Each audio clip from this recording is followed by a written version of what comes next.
And welcome back everyone to MTG-Eternities. I'm your host Carl. Now before we begin this week's topics, I'd like to tell you a little bit about last week and what went on. Me and my girlfriend participated in first Amonkhet draft at our local game store. It was roughly 20 people cut to top 8. So in my draft pod, I ended up going with the Rakdos guild again. I really enjoyed my seal pool a lot, and I was lucky enough to draft it as well. I drafted roughly 8 kill spells, and it was good enough to get me into top 8. My girlfriend actually surpassed me in top 8, and she made it to top 4 with her draft. What's really lucky about it is it was her third time ever drafting, so I was really happy for her. She ended up drafting a cycle deck using roughly 17 cycle cards and 2 Drakehavens. Drakehaven, if you don't know what it does, it's a 3-drop enchantment. Whenever you cycle or discard a card, you put out a 2/2 flying Drake token. So having 2 of those plus the 17 cycle cards she had made the deck really competitive, and a lot of people were excited to see her get that far. I know it brightened my day knowing she had a great time and that she had a fun draft experience. Maybe further on in the line, maybe she'll want to draft more, play Magic more. And I know that's the ultimate goal of a lot of Magic players, is to have their significant other or their spouse really enjoy their hobby so they have another way to connect with that person. So that's what really made my weekend, is just the fact that she was able to draft with me. So on to other news. The cat is out of the bag. I know a lot of people have heard this by now, and I'm sorry for catching on late. I had issues uploading this all week, but unfortunately and fortunately at the same time, Felidar Guardian got banned in Standard. It was an emergency banning, the likes of which we haven't seen since the original Mirrodin block. The fact that Wizards is getting this handsy with bans in Standard has gotten a lot of people frightened, and at the same time a lot of people are excited for a multitude of reasons. We have, on one hand, people are worried that if I do well with this deck, will it just get banned next week, sort of thing. And then on the other hand, you have people being excited that cards are getting banned because now it opens up the field for more decks to possibly join in the top 8 rather than it just being the same 1, 2, or 3 decks dominating Standard. Where you sit on the line and where I sit on the line may be a bit different, but ultimately it is for the better of Magic the Gathering as a game. With what has happened with the recent bannings, I want to go back just a little bit. I want to go back to the first time that we had bans in Standard earlier this year. It was Emrakul, the Promised End, Reflector Mage, and it was Smuggler's Copter that all got banned in Standard. Everyone was affected in some sort of way with this. It's effectively the first time that Wizards nuked the field, nuked all top 3 decks, so everyone could have an equal chance at the new Standard environment. And unfortunately, I was playing Aetherworks Marvel at the time that Emrakul got banned. Now, the deck is still playable, and I'll get more, but when I played it, I played 4 Ulamog, 2 Emrakul, and Emrakul did make the deck a little bit more consistent, and it was rather oppressive. But Aetherworks Marvel and Delirium are the 2 main reasons why Emrakul got banned in Standard at that time. But at that time, like I was saying, I played Aetherworks Marvel, so I had to start fresh once already this year. When I say I had to start fresh once again, yes, that does in fact mean that I was playing Felidar Guardian before it got banned. Unfortunately, the deck's no longer playable now that its namesake is nuked into oblivion in Standard. I know there are people out there trying to play Felidar Guardian in Modern. Hats off to them for trying to break American Kiki again. Only time will tell to see if it is as stable as most people think it will be in Modern. As of right now, I know that there are quite a few players who, maybe as the week has gone by, the sting has lessened a little bit. But there are a lot of players who are still upset about it, still refusing to play Standard because Felidar Guardian got banned. I've heard 2 different sides of the argument. For the first side, people giving up on Standard is their deck got banned and they don't want to have to rebuild it. Understandable, eventually people will come back to that. The other reason, and I did mention this earlier, is people have told me they don't feel as though it was a fair move on Wizards' part to do an emergency ban with only 2 days of data to go on. And I actually do agree on this point. I do think Wizards could have at least given maybe a week's worth of data or something. rather than just 2 days of straight pros only doing the data. Ultimately, we don't know if if the decks would have shown the same results. I'm willing to bet it probably would have, and they would have banned Felidar Guardian, but it is one of the situations where 2 days worth of data just seems kind of hasty. At least in my opinion, 2 days worth of data isn't enough. You definitely needed at least a week's worth. 6 weeks probably would have pushed it a little too much. Something would have needed to give, whether it be the Felidar Guardian deck or in the Mardu deck. Something needed to give. What I was surprised by was that they didn't touch Mardu in some sort of way. They didn't go and say, you know what, let's restart Standard over again, we messed up. Ban Felidar Guardian, let's ban Gideon or something like that. And I definitely know a lot of players would have been upset at that move. So here's my proposal, is instead of banning Felidar Guardian, instead of banning something out of Mardu, we perhaps needed to unban something. Now, unbanning Smuggler's Copter wouldn't have been the right choice because that would have just powered up a lot of Mardu vehicle decks, Mardu Ballista decks. Unbanning Reflector Mage wouldn't have been the right choice because that would have given Copycat another target to defend itself. So that does leave Emrakul the Promised Den. It would have, in my opinion, brought back Black-Green Delirium in such a way that it might have been able to fight back a little bit more against the Guardian decks. It might have brought back Aetherworks Marvel as well, just a little bit, so it could compete at a better ratio against the Mardu decks and against the Copycat decks. And unfortunately, that's not what Wizards would have wanted. That's not what they want, because they want to focus on Amonkhet right now. With Copycat out of the way, it gives rise to new Cycle decks possibly coming out, Madness decks coming out, some variants of humans. There's a lot of potential with restriction of Copycat and banning it out of Standard. A lot more than unbanning it would have been. But that's just what I think could have been done, in addition to some things. I do have data with me here off of the Star City Games Atlanta, and this was the first major tournament that took place after the Felidar Guardian ban. I'm sure a lot of players were kind of scrambling to cope with the banning in some sort of way. Maybe people didn't necessarily have the right deck because the ban was kind of out of left field. So maybe these numbers aren't accurate. But out of the top, I go down to top 16 on this one. Out of the top 16 decks, there are 7 Mardu variants. So in order for Star City Atlanta, we have Mardu Ballista, Mardu Vehicles, Mardu Ballista. Then we have a Red-White Humans variant, which I highly recommend looking at it. It does seem like a very aggressive deck. Then we have Black-Green Delirium making a resurgence. Then we have 2 more Mardu Ballista decks. Then we have a mono-black aggro deck coming out of the woodworks, which does look like it has some potential.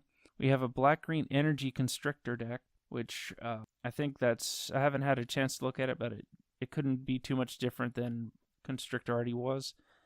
We do have a Black-White Zombie deck, tribal after that. I believe the Monosaurus focused episode to that made some adjustments to the deck. If I didn't make a deck already for my Standard environment, that would have been the deck I would have taken. I do enjoy the tribal theme. We have Is It Machine Gun remaking a resurgence, Jeskai Control popping out of the woodworks, 2 more Mardu Ballista decks, and finally to finish off the top 16, 2 Timur Aetherworks. Now, I stated earlier that 7 out of the top 16 spots were Mardu variants out of that Star City Games tournament. I don't know necessarily if that's healthy or if it's just people playing what's proven, and that's just what that meta was. There was over 500 people at that particular tournament. Little under half of the playing field, like 46% of the playing field, was playing Mardu at one tournament. That might show that we still need something either banned or more decks need more testing. I do hope the Black-White Zombie deck picks up. I think that it looks really fun. I hope Black-Green Delirium needs to pick up as well, or at least bring itself back into the fold. The Red-White Humans deck hopefully will pick up shortly. With what we've seen with the Star City Games tournament, hopefully things start to change over the coming weeks. The first couple of weeks after a new set releases and after a severity of changes both in Modern and in Legacy when it comes to bannings, the format needs time to adjust. It really does. So I don't know if we can accurately predict I believe it's currently 32% of Mardu lists on MTG Online as an accurate representation, or if it's just that good or that solid of a deck. I'm thinking we'll start to see more decks pop up 2-3 weeks from now that will hopefully be able to contend with it or outdo the Mardu list. After the fall of Copycat, we definitely need a rise in status from at least 2-3 other decks to make it into top tier status. And hopefully Mardu isn't the next big boogeyman that we all have to worry about. Speaking of new decks in Standard, though, I have been messing around with my own version of a new Standard deck, and it is an oldie but a goodie. A lot of new players might not know this. And cycling in the past has been a strong mechanic. There are modern decks based off of it. We've had cycling make top tier decks before. One of the cards that, whenever I think of cycling, I think of an older card called Lightning Rift. It's a 2-drop enchantment, 1 colorless, 1 mountain. Whenever a player cycles a card, you may pay 1 colorless. If you do, Lightning Rift deals 2 damage to target creature or player. So it's a rather strong cycling trigger. And we do have 2 of those currently in Standard right now. One with Drake Haven and one with Faith of the Devoted. I mentioned Drake Haven earlier. 3-drop, 2 colorless, 1 blue. Whenever you cycle or discard a card, you pay 1, put a 2/2 Drake into play with flying. Faith of the Devoted, I think, is the stronger of the 2, and I honestly think their rarities should have been swapped. But Faith of the Devoted is 2 colorless, 1 black. Whenever you cycle or discard a card, you may pay 1. If you do, your opponent loses 2 life, and you gain 2 life. So it ultimately creates a 4-point life gap with every single cycle. And this kind of reminded me in Lightning Rift in a small way. Yes, it's a bit more expensive, and yes, it doesn't target players, but quickly that cycling will stack up and allow you to win the game quicker. So what I have done is, I do find it kind of funny, but I mentioned last week, jumping back to last week, that I won my Amonkhet sealed out of 60-some-odd players, and I proved myself as quote-unquote worthy to Nicobolus or worthy of the God Pharaoh. So looking in on what the deck I've made for Standard, I do find it kind of funny that I have now made effectively a Grixis cycling deck. So what I've done for my Grixis cycling deck is I've made the main win con of the deck Faith of the Devoted. I use 4 copies of that in the deck. I'm currently using 8 cycle lands, and then 8 of the check lands from the last Innistrad block where you reveal a mountain or a whatever it says on the card and it comes to play on tap.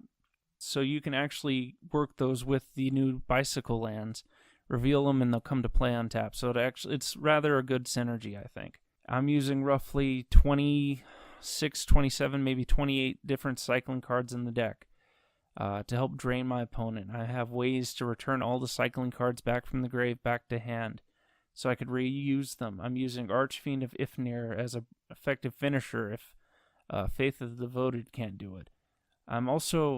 I underestimated this card severely, and looking in on it now, I see why it is what it is. But I'm using Cut and Ribbons as a 2-of in the deck. So Cut, I do think should have been adjusted for what it is, but it is a rare. It's a 2-drop sorcery speed, deal 4 damage to target creature. So it becomes removal, goes to graveyard. It has Aftermath where it's 2 swamp and X. Pay X and each opponent loses X life. And you don't get you gain X life, it's just each opponent loses X life. So if Faith of the Devoted can't finish the job and Archfiend of Ifnir can't finish the job, Cut and Ribbons will. I've playtested the deck against Black-Green Delirium so far, and it seems to do rather well.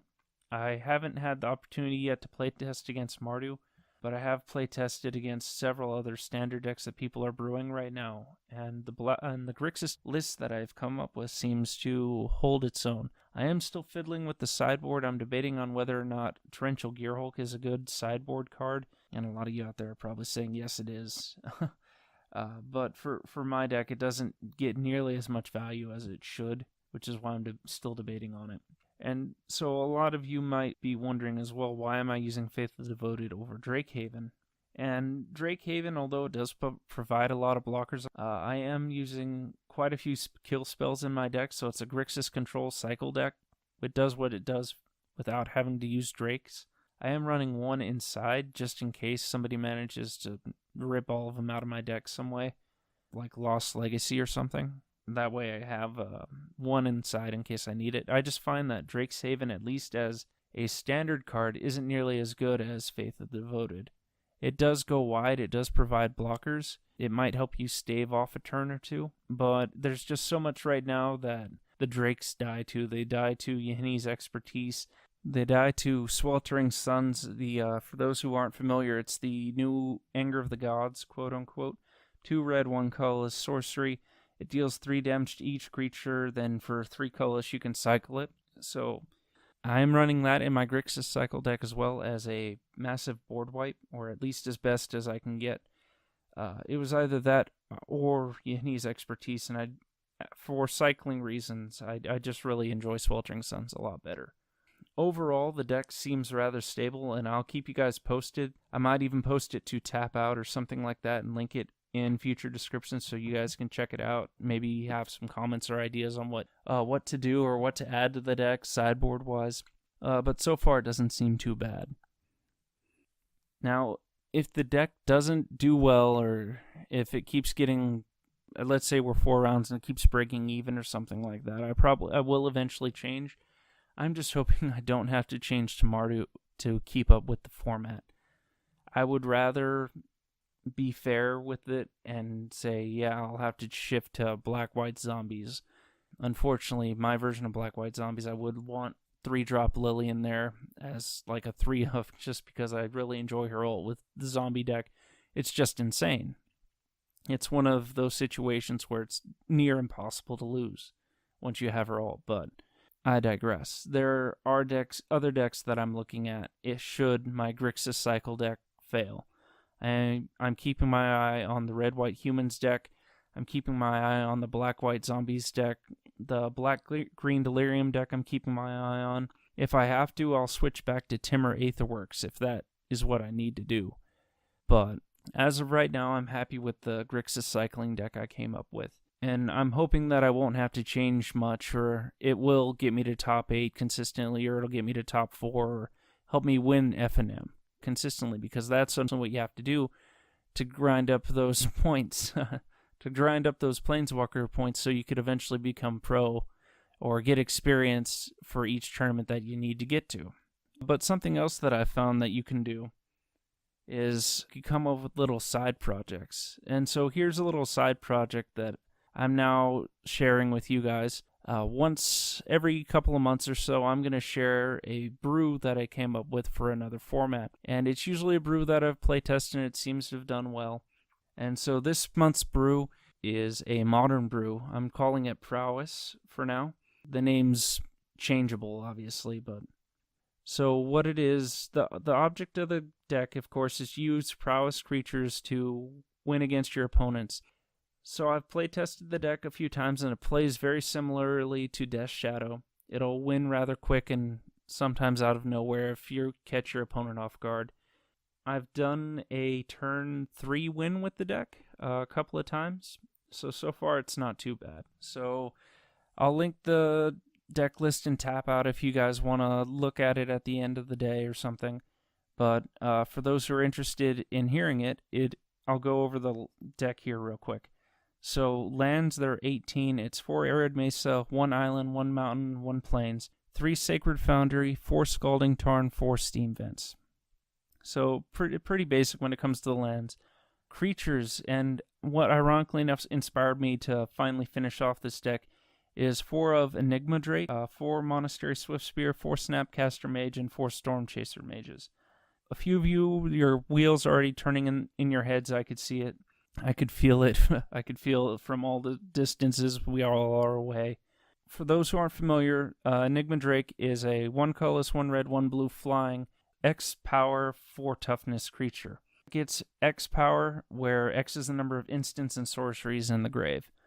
With Monastery Swiftspear in the deck, with Prowess trigger, she effectively gets buffed every time you use an instant and sorcery. Storm Chaser Mage, same thing. He's a 1/3 with haste and flying with Prowess. At uncommon level, too, ironically enough. And every time you use an instant or sorcery, he'll get buffed. Snapcaster Mage will allow you to bring back your instants and sorceries.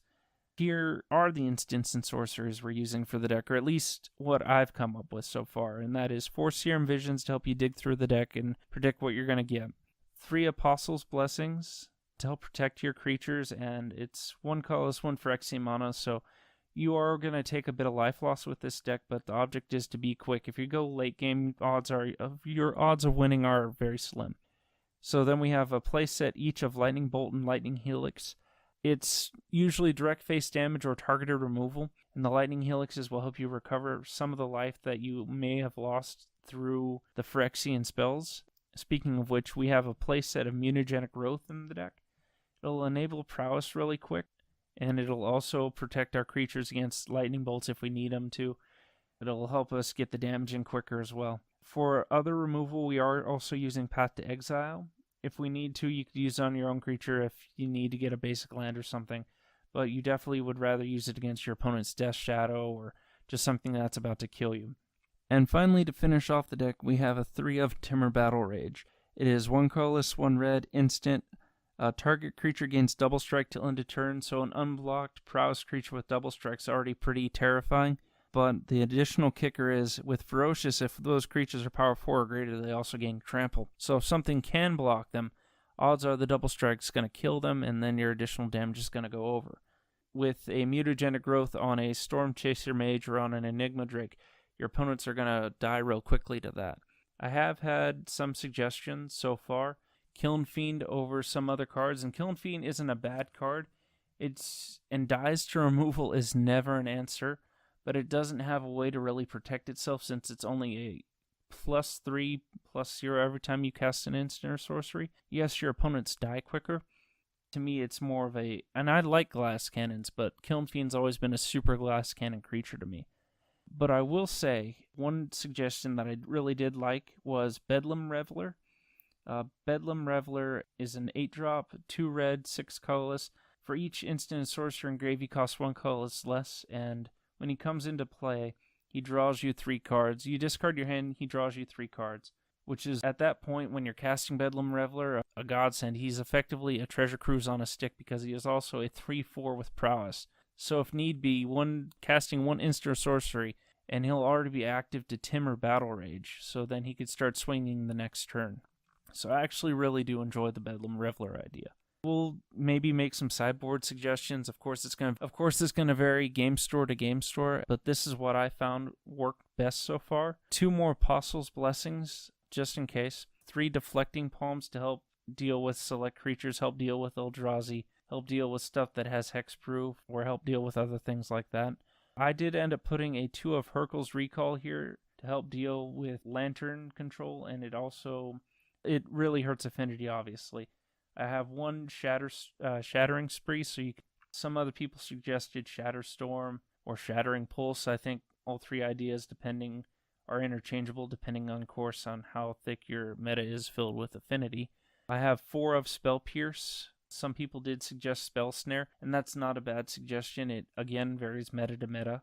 I have 2 Surgical Extractions, just as an additional way to deal with graveyards, and it is effectively free. And then a 1 of Thing in the Ice, and that's my own personal choice. The 1 of Thing in the Ice will help you deal with Eldrazi. It'll help you deal with other low-to-the-ground or creature strategies. I have gotten the Thing of the Ice effectively to flip on turn 3 fairly reliably with all the Phyrexian mana spells we're running. And then if you Timur Battle Rage him, the game's over after that. He'll do a quick 14 damage to your opponent, and they have no way to block anything. If you do try this out, please let me know. I totaled up the entire cost of the deck, and I will say this is an unsponsored video. If I get sponsored one of these days, trust me, you'll hear all about it. I'll be rather excited. But off TCG Player, the deck costs around $801, give or take a couple of cents. Prices vary, shift all the time.